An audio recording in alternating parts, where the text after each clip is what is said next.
I think of him as a chess player that's playing himself. It's just the beauty of the game. People get protective over the people they like to watch, and somebody plays a bad note on the violin, they think it's a freaking gunfire. It's not. Creative opium is where I was. I was just like, oh. When there's more people in your shop, that organizational skill becomes as necessary as design skills. So he's got a crush on design. I mean, let's just say it. It's like, how do I make this idiot-proof? He's at, how do I make this beautiful? You're at beauty, not efficient. Look, if you're really on the efficiency train, you have to be efficient not just for yourself, but all the other people. I want cold water on those thoughts. He's solving problems that he wants to solve, not that he has to solve. All right, welcome back to another reaction video. I'm Michael Joy, and we are at another RTA Fabrication video. I like this guy's work. He's clean. He gives a damn about everything, including the quality of his video productions. I honestly don't know how he does both the making of this stuff, his other job, and the editing and filming. So we start off with some high fives. We critiqued him a little while ago. Some other people thought I was getting down on this because he's got some love out there in the community, and that's fine. Remember, I'm largely talking about process and workflow. We have very different angles. Mine was from a production shop. He's in the phase of his life, it's the beauty of designing and the beauty of creating, and I'll comment on that on the way we go. To put things in perspective, he's a young guy, I'm a dinosaur. And here's what that means. Although I own a precision mold making shop, Chicago Culinary Effects, you should take a look at it. We've been in the food shaping business a long time. We manufacture molds for the cannabis industry, and it's pretty fussy stuff, but it's not as much fun to design as it was in the old days for me. So I also have my sweet spot of inspiration and creativity. Now, to that point is running a shop means that I don't do everything in that shop. It's impossible for me to be A to Z with everything. And so there were key people in my organization that ran much more tech equipment than I did. My director of operations, Balin, was always on the 3D printers, Andrew's on the CNC, and these guys are the ones that have the specific how-to knowledge. The thing is I'm in charge of workflow and understanding the efficiencies and the cost analysis and things like this, as well as I had the benefit of having other people in the shop all coming to me with their problems. So it was a lot of problem solving, but when you have the right people, they don't come to you with problems, they come to you with solutions. And that's the beautiful part in my life that I'm at. And I also want to share some of these solutions with the people that are watching RTA. Now, I glanced over this video last night and noticed a few things, so let's get into it. I've been working on this charging stand project for a while, and I'm at a point where I've finalised all the processes for making each component.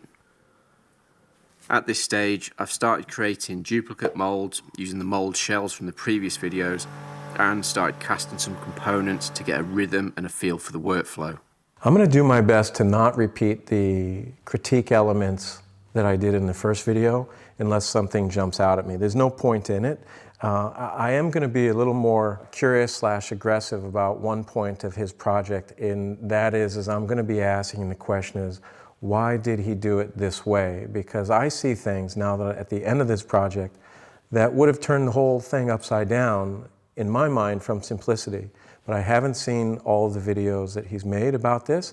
And so I asked for a little forgiveness in the beginning if I questioned something that was obvious to an all-time viewer. From here, I want to focus on refining each process to maximize efficiency and productivity for a one-man operation.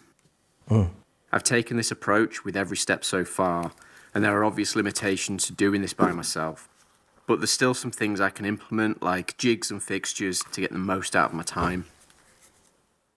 There's two main variables I can adjust: increasing the number of molds or speeding up the turnaround of each cast.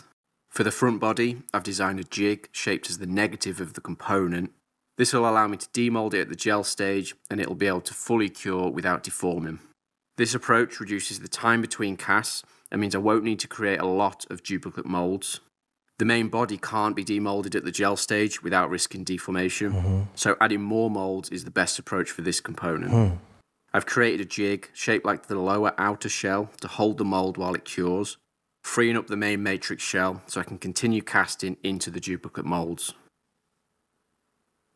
I'll be printing these on the Bamboo Lab X1C the Bamboo Lab sent over. I'm sure everyone's very sponsor. Okay, good. These pretty much reset the industry standard. That's how it is, right? While maintaining quality. Speed and accuracy are definitely appreciated in my working environment, especially with the goal of efficiency.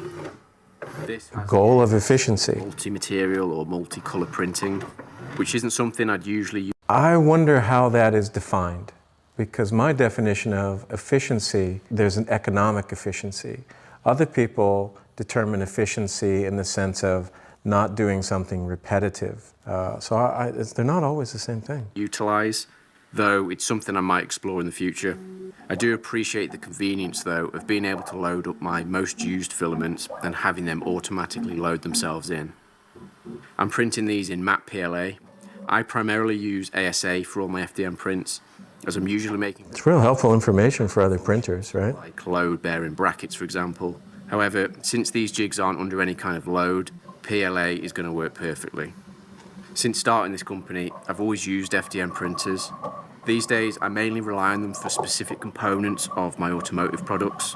But moving from my older printers, which typically run really slow, to this has got me reconsidered I had the really slow printers in my day. back into my workflow. The speed of this makes it more viable for producing parts I previously Okay. just really due to long print times. Bamboo Lab is currently running a Black Friday event until December 3rd. So if you've been considering the X1C or any of their other printers, I've left links in the description where you can find more details on the printers and any discounts. After I've printed these, I can get all the supports removed and glue the magnets in. I've designed these in a way so they're stackable to keep everything nice and organised, and if I need more, I can just keep adding to the stack.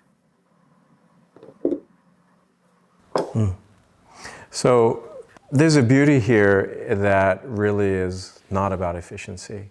I think maybe it seems like it's about efficiency at the moment because it solves one problem that he has. But really, in my mind, those problems can be solved at another step upstream. But it's beautiful to look at. I think of him as a chess player that's playing himself. It's just the beauty of the game. But if there was another player there, he was able to bounce off in his shop, they would somehow emit something higher level. And he's doing really good. But what I'm trying to say is that working in a bubble, it is a bubble, and some people function well in it. I don't know what other outputs, inputs he has. If I were his neighbor maker also, we just dropped in on each other, this is what I'm saying about there's a YouTube community and there's a you're actually in my shop community of people that are contributing. And something happens when other makers are in the shop together. They'll be like, oh, I didn't know you did that. Why do you do this? Oh, blah, blah, blah. They're like, oh shit, man, I never thought of that, you know? And it doesn't take so long to get there. But I was in a basement bubble for 10 years, man. Just PTSD. I printed a couple of main body jigs as well. This is actually my first. The tears don't show up, do they? I think I need to dial in the settings a little bit more, but it's Yeah, if you need to know about printing, this guy's the go-to. Yeah, lovely. start implementing them into my workflow. I won't cover every detail of these molds as I've covered them in depth in the previous videos, but the main body mold has a printed tube that's set into the mold before casting. This creates a cavity for me to run the cable of the MagSafe charger through the body.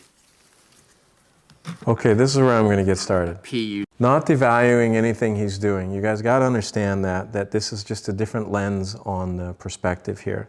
Because I don't have the answers, I'm not saying he should have done it this way. I'm saying I wonder why he didn't do it that way. Maybe somebody will inform me without getting triggered. I mean, it's amazing.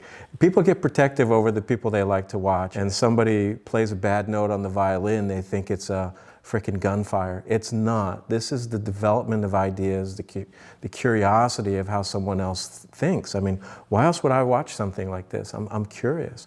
So here's what I'm curious about. Not how he mixes silicone, not how the printer works, but I'm curious about why did he build the mold design the way he did?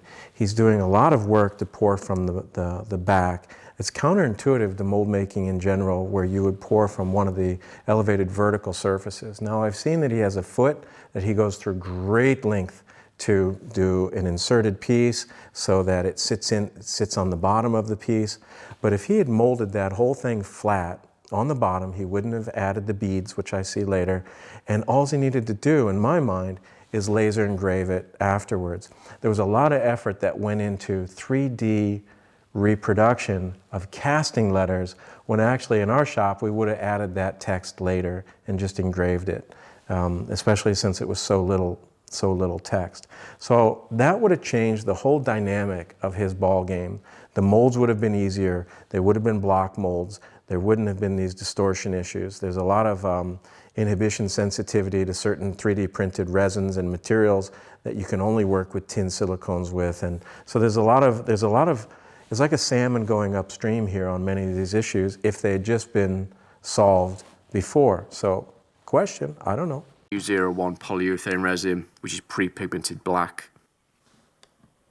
He's sporting his own brand now? You need to be degassed, but I always say if you've got access to a vacuum chamber, it's definitely worth doing.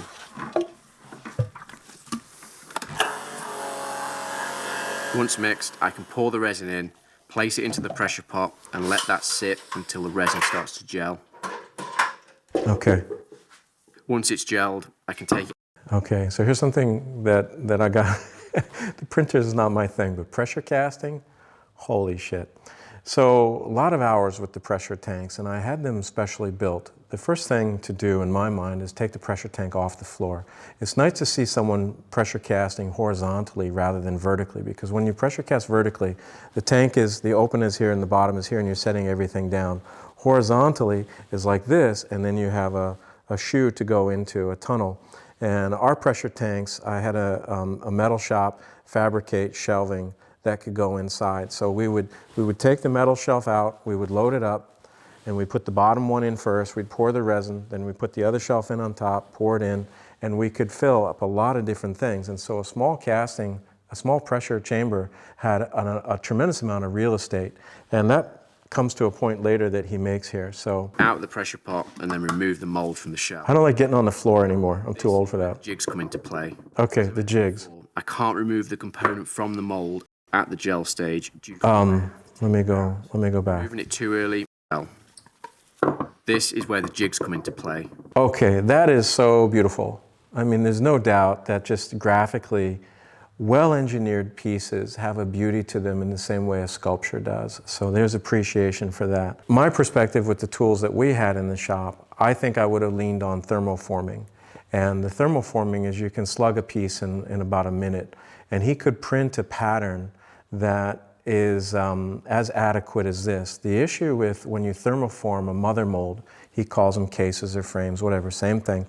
Your silicone mold has to have a texture to it, or your thermoform plastic has to have a texture to it. The reason is otherwise there's too much friction between silicone and the plastic, and it kind of grabs, and it also makes a vacuum, and then you're actually distorting your mold to get the piece out. But if you create a natural waffled pattern, it's not hard to do, you have that natural vacuum release, which he's actually done in some capacity on these sidewalls here. So he's thinking about it. But this whole area here, I just don't know why this isn't one big piece of silicone. There's got to be a reason. As I mentioned before, I can't remove the component from the mold at the gel stage due to the way I have to take it out.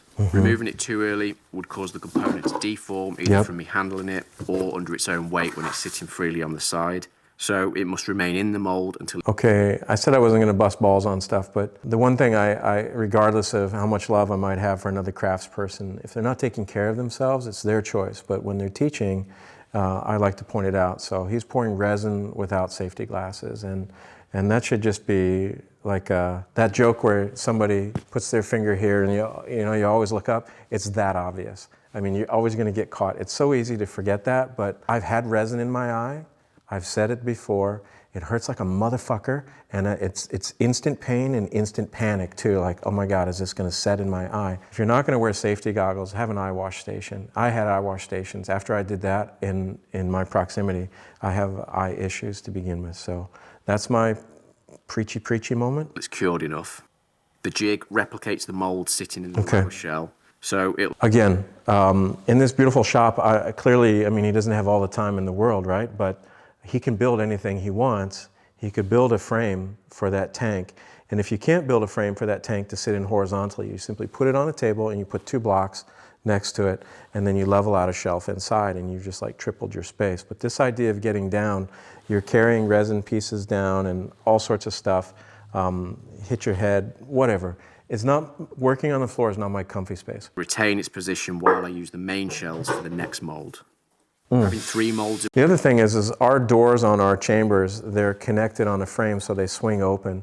This having to carry it and set it down is bad for the valves, and also when we have a really big tank and it gets, that door is really heavy.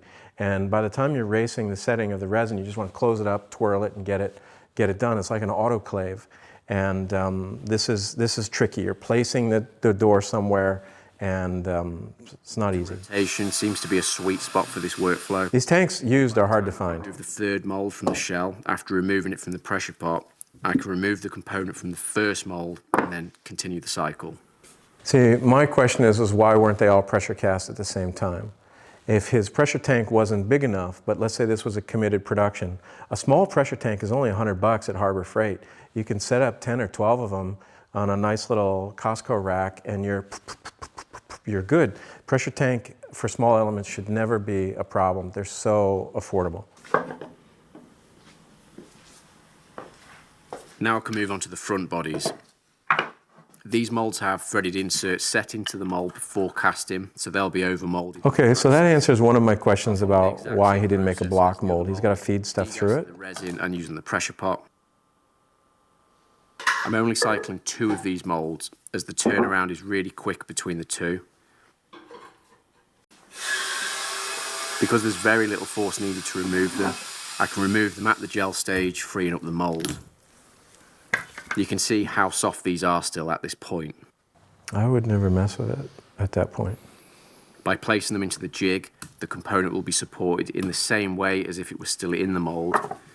This means if you built all the jigs and you went through the trouble to build the jigs, that's fine, but my philosophy is to just have enough molds at the same time, which is why he built all the master molds.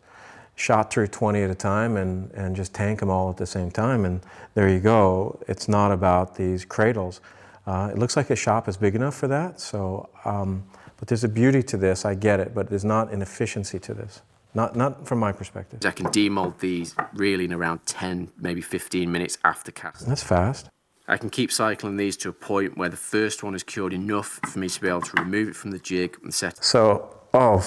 Printing these on the Bamboo Lab X1. Hang on, let me go back. On the way. Just want to say about the pressure casting, again, I have a lot of experience with that, but only with very particular resins, because our shop, what we did is we wanted to standardize our practices as fast as possible. My younger years were spent trying all sorts of different materials, and it was fun and it was exciting and I learned a lot. The thing is when I needed to bid a job, I needed to know what sort of timings I could count on, and I needed to have less random failure options taken off of the table. So I settled into a couple of resins, a couple silicones, and it worked very well for me. And so with pressure casting, my experience is very precise with certain resins. And what I noticed is if I put them under pressure and then relieve the pressure, there was distortion if I relieved the pressure too soon. And that didn't seem like he had that issue, but it is possible. Certainly with silicones, if you're pressure casting silicone, which I did a few times because I was curious, and you relieve the pressure too soon, that mold kind of expands again. It's weird. You got to commit to the full cure of that pressurized silicone casting. All these jigs and shells and everything aren't necessary to have in place to actually do these processes. These are just things that I've put in place that work for me because I know what my pain points are when it comes to doing all this.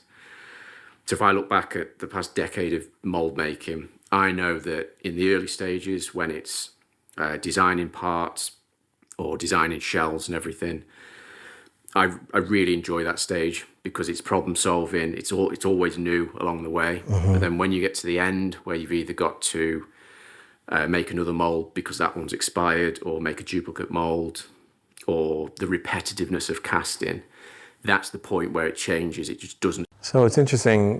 What he's talking about is although he's staying pretty straight, he's talking from the heart, and that is he loves to design. And if that challenge isn't there for him, he's less interested in it. And I'll tell you what, it's a symphony, but it's also squealing tires at the same time in this regard, that I myself fell into that trap early as a businessman. And I have a full-length story about on our Absolute Joy series, that those of you who are interested in the business aspects of mold making, there are some sub-stories that might be worth taking the time to dive into.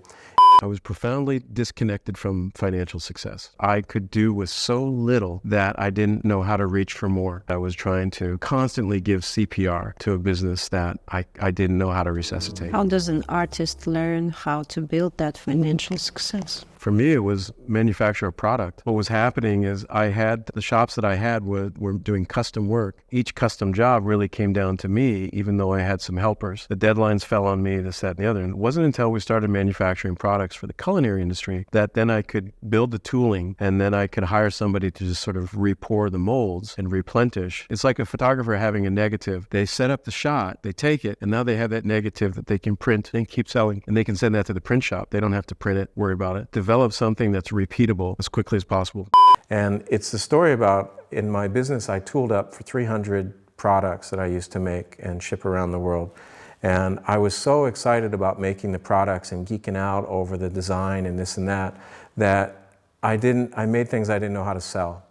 And that nipped me in the ass. And I created inventory, and I did marketing and catalogs, and had to keep all this stuff around, the tooling, and it was so exciting and so beautiful, and I felt like, oh, another masterpiece. And I just ended up throwing stuff away because it didn't serve the business. And I know that it's not about always serving a business, but in this regard, it was, because they were products for the business. It wasn't about my personal sculpture.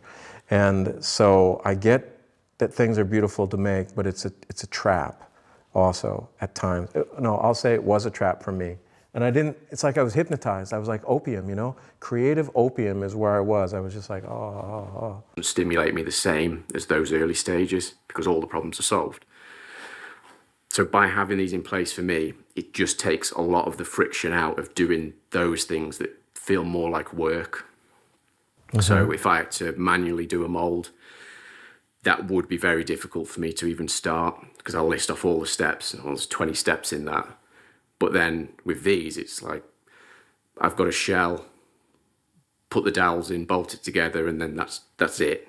So for scalability, that's really good as well, because I've only got to do that once up front, and then indefinitely making molds is just really easy for me. Same with the jigs. Indefinitely making molds is really easy up to a certain quantity and up to a certain standard. I remember when we were making 10 molds of something, 20 molds of something, we used to run inventory. We'd keep low inventory because we didn't have a lot of space, and it was kind of make on demand.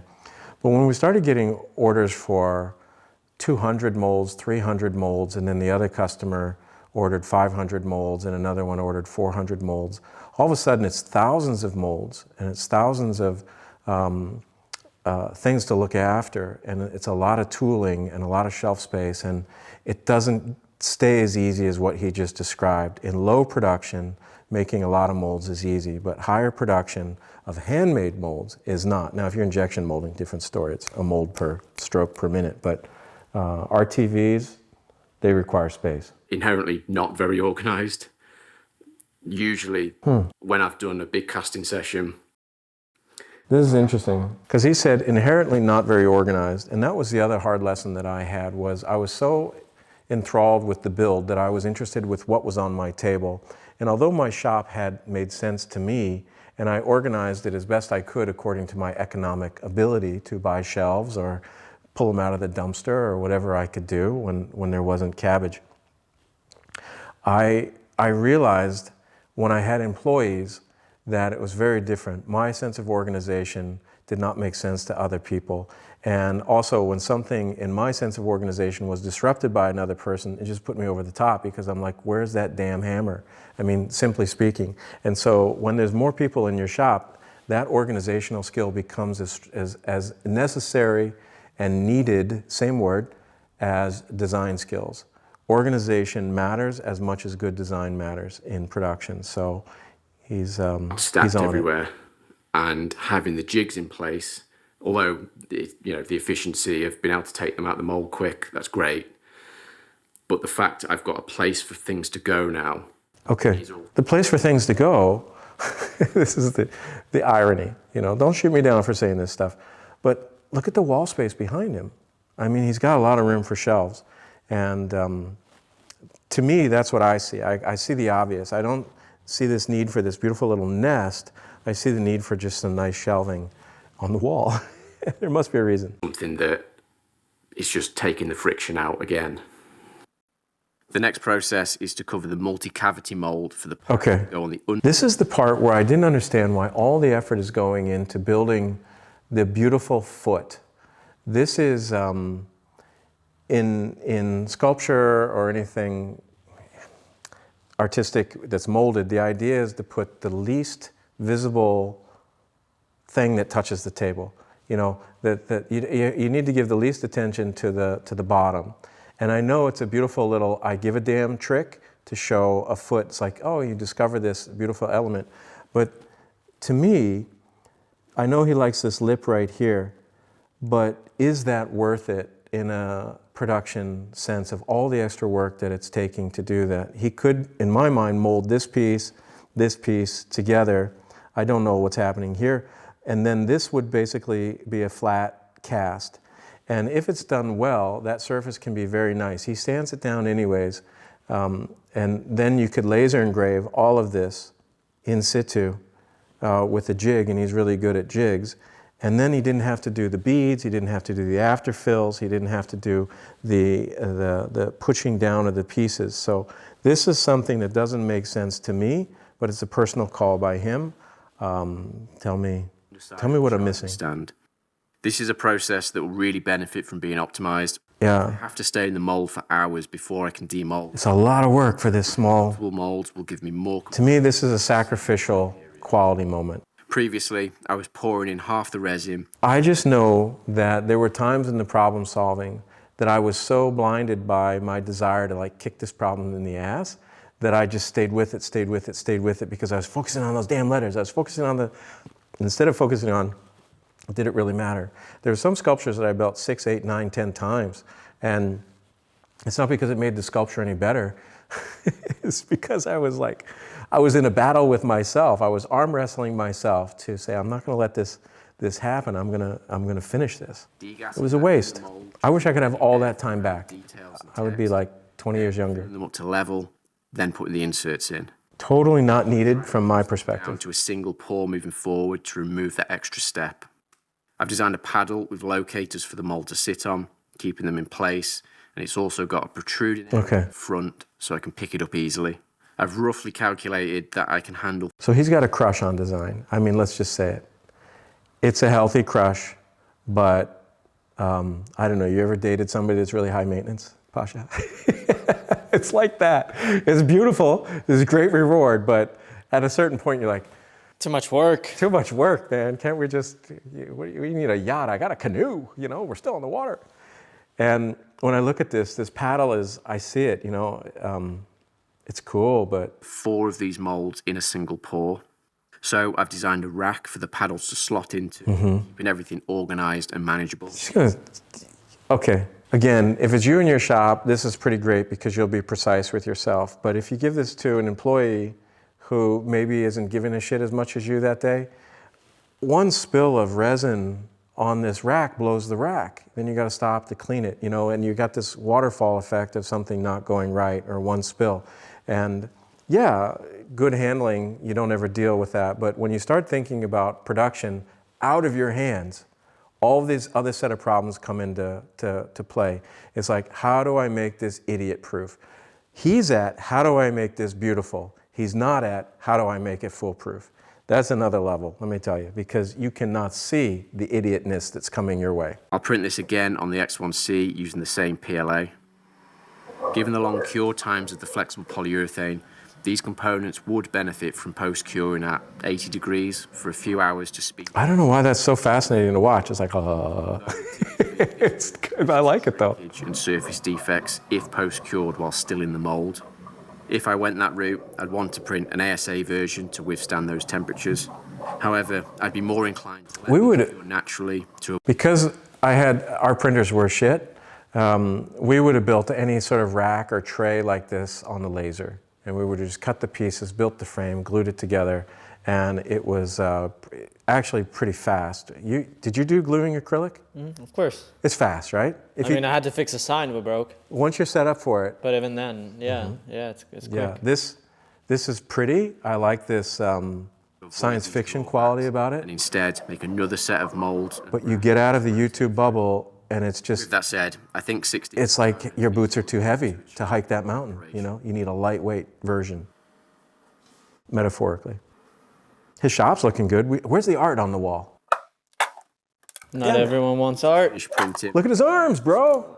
Come on. Yeah. Come on. Yeah, so that's a cute little pizza tray. 4 paddles and locators that are glued in position.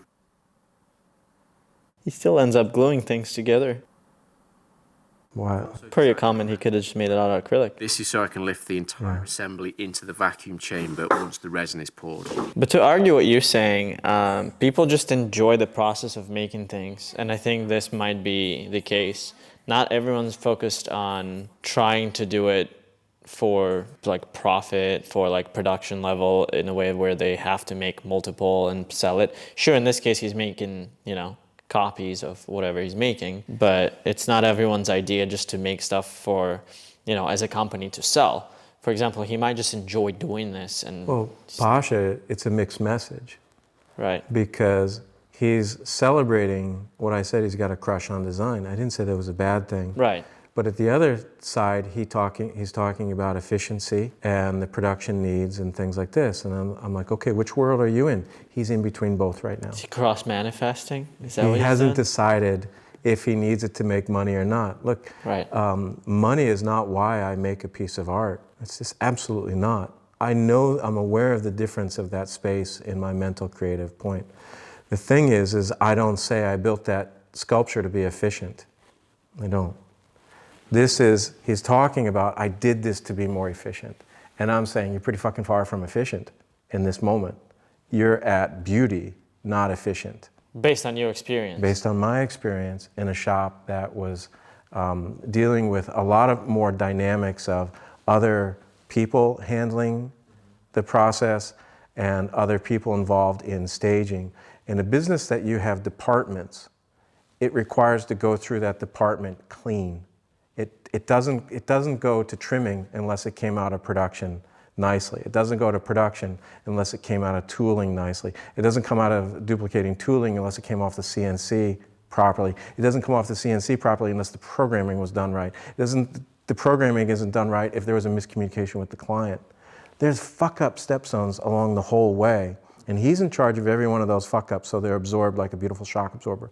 But when you have a business, I can do my job perfectly only for the next guy to fuck it up. And that hurts, and that stings, and that's where I preach from, is this idea of going, look, if you're really on the efficiency train, you have to be efficient not just for yourself, but all the other people that are coming your way. And so I see this guy as a great designer for like a car factory.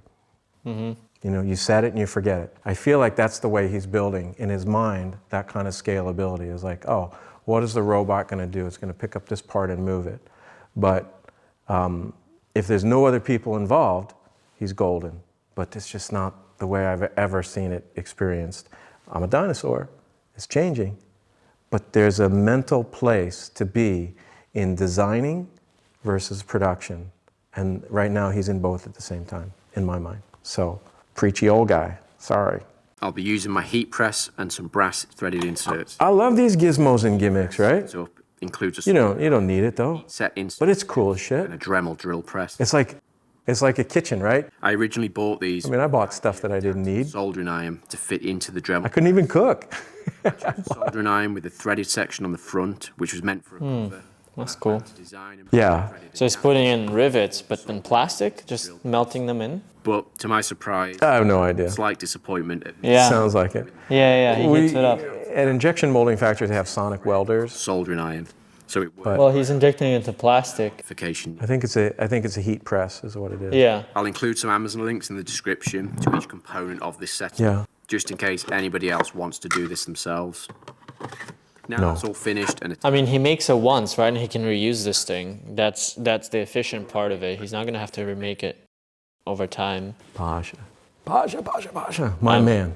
You've been in my shop. You spent a year in my shop. Yes. Are you fucking kidding me? No. What do you mean? A little thing. We push wire racks around. I understand. And that's a small production. He's doing different production. I get it. But this is 4 at a time. 1,000 at a time is still small production for the rest of the world.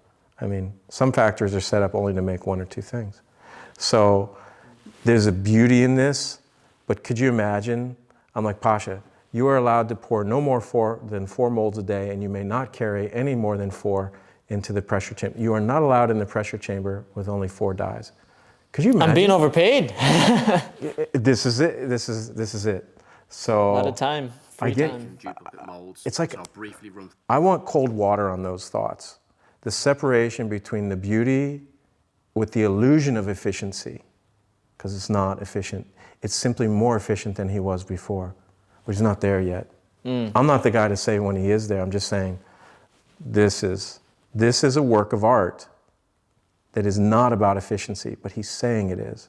That's my beef. Through this process, as I still have 1 more to make.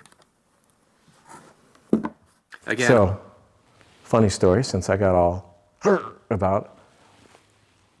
So Pasha, you've been with me 2 years, right?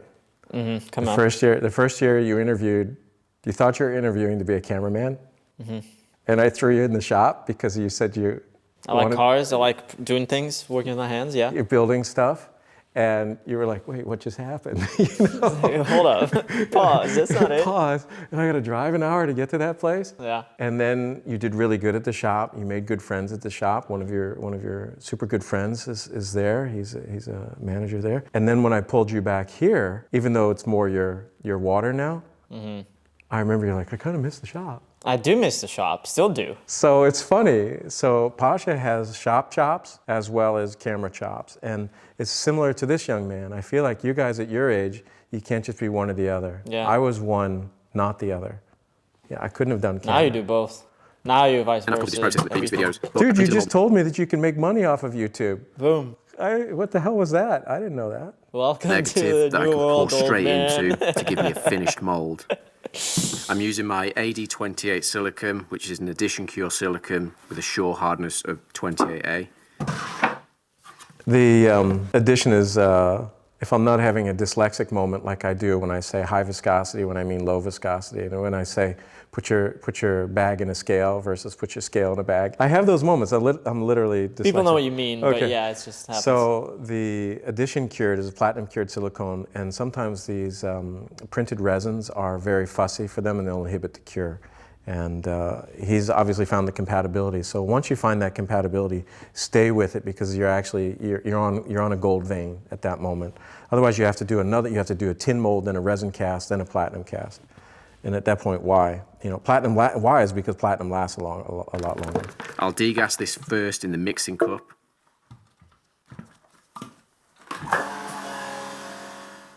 Then I can pour it into the mold enough so the details are covered. I'll then put the mold into the vacuum chamber to remove any air trapped in those details. The process of actually resin into these molds. Whether I agree with this vacuum chamber thing, which I groused about in the previous video as not being necessary, now I'm upping my ante in this poker face, and I'm saying he doesn't even need to make this part. This doesn't even need to make this part. This would be laser engraved on the finished piece. So take that out and fill it up to level. The turnaround for this is relatively. When you laser engrave onto a blank space, the beauty of that is you're not committed to your tooling. Tooling with words locks you down on what you're saying. A laser, you just change the program and you can say, happy birthday, mom, versus tooling, which says, happy birthday, mom. You never get to say happy birthday, grandma, without making new tooling. Times change, additions change, and when you make something, this is why things change a little bit in design, is because people return stuff. And if there has to be a way to mark an addition or something of when it was made. We have trouble with that in our business. It's very difficult to mark silicone. But laser engraving gives you versatility. Relatively quick, at 1 to 2 hours for a full cure, depending on the ambient temperature. I don't know, we would pour 50 of those at a time. I never like to do that. Right? Boom. Did boom, he boom. just use a vacuum chamber and then added more silicone to it? Yeah, that's what I was bitching What's about. the point? I don't know. We get micro lettering all the time. I can make a I talked about if you use the correct bit on the CNC, you can make your lettering that is cupped rather than like this. If you make your lettering like this, it traps air bubble. But if you cup it, the silicone rolls into it. And we figured that out the hard way because we were scraping in our mold. start on getting these into position so they're ready to cast into. That's like thousands of dollars of advice right there, ironically. Oh, yeah. Any story? You ready for another old man story? I'm here. Tell me if I told this on camera before. A large zoo contracted a prop maker company that makes big spaces, environments, to make a monkey environment. And they had to have lots of fake rocks for the monkeys to jump around on. And they invested all this money and they negotiated contracts, they did drawings, that the monkeys weigh this much, it has to right? All this stuff. You know what happened when they sent the fake rocks to the monkey house? The monkeys ate them. Nice. That's just saying that good design doesn't matter in that instance. It's They about could have just material. brought real rocks. How do you, well, yes and no, but how do you, not for this scale, how would you have solved the monkey problem of them eating the urethane rocks? Feed them better, I don't know. Feed them. Well, I won't build the suspense. What they did is they mixed in sand with the urethane, and then the monkeys didn't want it.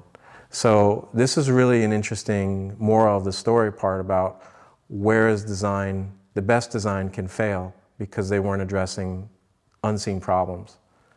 They knew what the environment should look like, but nobody's a monkey thinking I'm going to eat that rock because I'm so damn out of my mind being in a cage. And oh, it smells sweet, right? Yeah. But This guy's eating the rocks. sometimes you don't plan. It was good. It was a good, yes. Okay. My point is you don't always predict the problem until you encounter it. They didn't know monkeys are going to eat the rocks. But they do now, and I'll bet They you do they get a lot of now. monkey contracts. But this is what I'm saying is that the value of advice is not Absolutely. always known. And so when I joked like, oh, that's thousands of dollars, the value of a solution is not apparent until you've spent the money to try to solve it. And you're like, oh my God, this is $20,000, $100,000, $1 million. When the problem is in front of you, you have to solve it. He's solving problems that he wants to solve, not that he has to solve. There's a different psychology that's going on in the urgency. This is the ethos of what I'm trying to get into this video. He's high level, he's skilled, no complaints, don't bitch about that. It's not my angle. My angle is another level. It's the monkeys are gonna eat the rocks level, okay? Stuff you don't see coming. And that's just being in business. So before committing to this, I thought it's probably going to be a good idea to test this with the original mold, just to make sure this method is actually going to work. I'm glad I did, because what I thought might happen did happen. Even with pulling a vacuum really slowly, the inserts have lifted and it's created a bit of a mess. So it looks like I'm going to have to go back to the original method of filling them up halfway, degassing that, take them out, fill them up to level, and then put the insert in. This is obviously put the step back in that I was trying to remove, where I had to do 2 pours, but if that's the method that works, then that's what it is. No. Components per. He's surrendered to, well, the monkeys just eat rocks, deal with it. Don't put the monkeys in there. Don't give them rocks. Feed them better. No, lose the piece on the bottom. But he's committed to it because he loves that piece. It's his, here it is. That's where his brand is. People are very protective. Attention to detail, but even, yeah. That's his brand. Yeah. Why am I going to fuck up with my signature? I'm saying there's a lot of other places to put that signature. First off, if you were really interested in brand, it would have been in another area, Yeah. not on the sole of your shoe. The other method I could try would be... On a shoe, yes, it's pressure great because you leave it cast behind them. everything. So just do 1 pour, as I was going to do, and then pressure cast that. But because of how long these take to gel, it's just going to tie up the pressure pot. So yes, that process would be quicker. Okay, back in time, pressure pots are cheap, small ones. Just buy a bunch of them and be done with it. But that would delay me in other areas. So if there's a slight compromise, We have 2 sizes of tanks at our shop specifically for this. The one tank is to take, what, up to 30 inches deep, and the other tank is to take, 15. Either of having to take the trays out of the holder just to fill them back up, then it is what it is. To start, I can set one of the molds onto the scale and mix the resin. The idea with the scale is to keep everything. You see that? He's geeking out on this little window through the scale. Like, you could just put the handle on the other side. Consistent, and to ensure I don't overfill each cavity. In reality, this was incredibly difficult the first time round. I'm going to put this down to feeling under pressure and conscious of the fact that I have several camera moves to do during this process. Yeah, that's amazing. From slightly overfilling the first. The camera move aspect of this guy? Damn it. I think without that pressure, I could take things slightly slower and be a bit more precise. Once all the cavities are filled and the rack is loaded up, I can place the entire thing into the vacuum chamber. That's risky. See, with them only being partially filled, that it doesn't overflow. Oh, okay. Like before. Now it's done, I can remove each mold one by one, pour in the remaining resin, and then set the inserts into position. I'd lose my mind. This resin has a pretty long pot life, so I can just about get this done before the resin starts to gel. Now they're done, I can leave these in the rack, set it aside, and let them fully cure. I still don't know why this piece is important, that insert. While they're curing, I can move on to prepping the cast parts. In the interest of getting through, Okay. stop casting at a point that I felt I had enough components. Look at this. Maybe the video that I watched before, where I was talking about ventilation when you sand urethane, especially with carbon fiber and stuff like this. Now he's suited up. Not because of what I said. I think he's just showing it this time. Components to demonstrate the workflow. In practice, I'd likely carry on and have more components. So when you cast from the back of the piece like he did, you have that little foot to cut off of, but when you cast from the bottom, you don't. So, and now he's got a surface issue there that he's got to harmonize. It's like one little flaw in a big wall, you got to almost repaint the whole wall, right? So, pretty sexy vacuum. The prep work consists of dremeling off the pore and air hole negatives, sanding them flat, and then painting what needs to be painted. Once the base pads have cured, I can remove those and This is a prep them patient for the man. next stage of securing those into the main body. I love the finish on these. This was achieved by shot blasting the master with 120 grit aluminium oxide. It gives the finished component such a clean, matte surface texture. These are prepped simply by snapping off the tabs that were used to suspend and locate the insert into the mold, then sanding off any excess resin. This next step is something I've been looking forward to.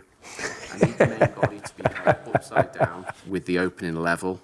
So I've printed these little holders. This next step was what I've been looking forward to. I mean, how great is that? It's kind of like going to the tool aisle, right? I'm like, oh, this will make my job so much easier, and I get it. It's fun. Slot into some aluminium extrusion, allowing me to have these securely lined up, ready to do some batch pouring. Immediately, one change I would make to this is to have the main body locate onto these holders with some kind of hook or piece that goes through the tube and locates it tightly. There's a place where it feels like it has tipped, where it has tipped to be that the control of the problem solving at each step is what is bringing the satisfaction. That used to be my issue. And then I did all those 300 products. And then I was like, shit, man, I got a mortgage to pay. And it changed my dynamic. And then I was more interested in the finished piece. And I kind of left a lot of wiggle room over here. The thing is once I would build a jig to solve a problem over here, that jig would be good for about 2 weeks, and then I thought of a better idea. And then I just wasted all this jig time. And I was like, oh, I should have run with this production a little bit longer. And actually I found out that I didn't need it if I just, did something slightly different. I don't know what it was. I didn't have a good example, but rather than screwing them on. Although they're very these steps lock you into the process. Unnecessarily long-winded. Once they're all attached, I can flip them over and clamp the extrusion to the workbench. I also incorporated a holder for the base pad to slot into each one. Again, all in an effort to keep the workflow organized. Yeah, this is OCD. As before, I'm adding steel. Again, I'm thinking organize the workflow, but build shelves. I mean, there's other pieces that are blind spots and nice clean scale. The beads, I don't know, this relevant to magnetics that have to be To each in the future? the main body to give them some additional weight for stability.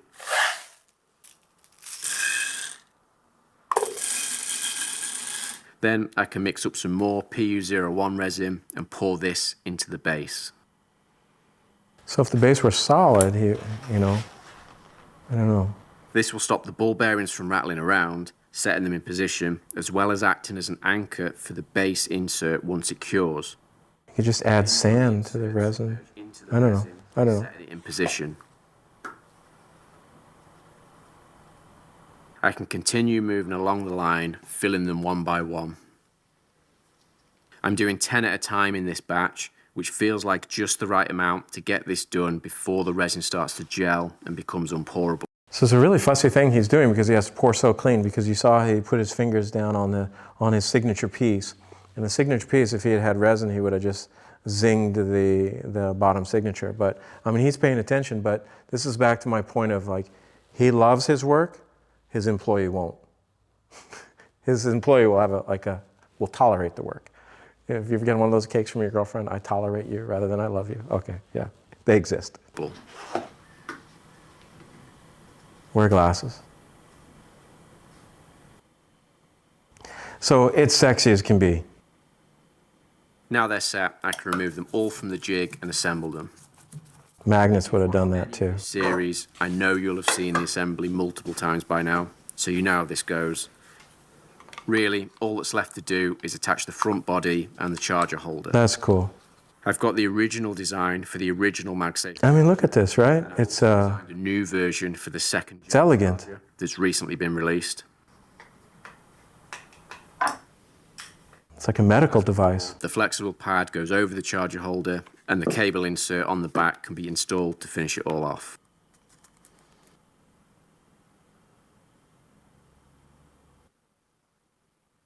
I mean, Covers all the processes involved in okay. Oh, we're not done. making these. I'm happy at this point with where the workflow is, and that I think I've managed to make them as efficient as possible, each of the steps. Don't think there's much more I can do in that regard. There is one step that I've missed, which if you've watched any of the previous videos, you might have spotted it, which is the front pad. So although that mold works, it is a bit of a tricky one to scale, just because you've got to be so precise with the way that you have to put the mold together. You can't really have a multi-cavity mold for that, so they would have to be individual molds, but because the flexible polyurethane... Looks like there was cure inhibition on that for some reason. Pressure casting, that is just going to tie up the pressure pot. So I'll jump in here with another thing. Now, it's not necessarily appropriate for his design, but in design in general, anytime there's an off-the-shelf part that you can work with, like that little silicone pad, if he'd be like, oh, that's gonna be a bitch to make, let me see what I can find for 10 cents, it would be a big deal. And this is why some pieces are a collection of custom and prefab. And if you don't think of that before you design your product, everything is custom, and you're gonna pay a time price on that. I'm really going to have a think about that one. If this is a limited run thing, which it still might be, then I can probably persevere with that and just pick away at them.